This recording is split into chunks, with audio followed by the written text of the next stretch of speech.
So you've made it all the way to the end of the course, and now you want to know what the next steps are.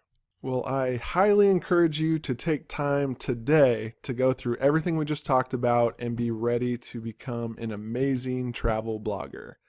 So you have all the tools, all the resources. Now you need to take the time and just start today. So again, my conclusions and final thoughts: don't wait to build your blog. Go ahead and dive in today. Go back to any video you might need to view, but make it happen.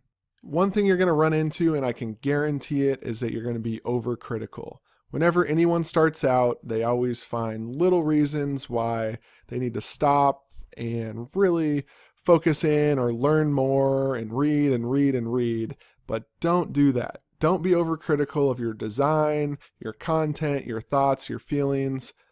Just jump in and go for it. Follow your gut and follow the research that's been provided throughout this program, and you'll be just fine. So the sooner you start, the better. I'm re-emphasizing that because so many people let years go by before they ever start their travel blog, and they always regret it. So I'm not going to let you be one of those people. Get out there, get it done. And at the end of the day, make sure you're having fun. All this is a lot of fun, a great way to connect with friends, family, reflect on your experiences, share your travels, and ultimately have a very, very fun time. And so with that, I wanted to provide you with one last tip that I've found to help me out a ton. And that is my very final tip that I've utilized over the last couple years, and its technology's gotten better, is that you can use voice to text.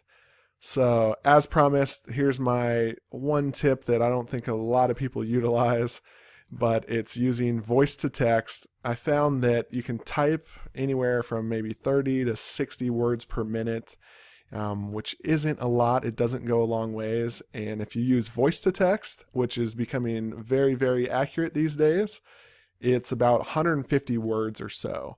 So if you're a fast typer and a mid-range speaker, you can do it at about 3 times the typing speed. And I can guarantee for some of you out there, you're going to tell me right away that you've tried this and it's tough. And yes, it is tough, but if you stick with it for a good couple months, you'll find that voice to text will take your blog to the next level. And with that, I want to say a big thank you to you and for following along on this program. I really appreciate your time, and I hope that this really provides a ton of value to you. If you do go ahead, or not if, but when you go ahead and start your travel vlog, let me know. I'd love to follow along, read up on your adventures, and enjoy this process with you. If you have time, please leave a great review, and I just really appreciate it. And that's all I have for you, so enjoy making your blog and have safe travels.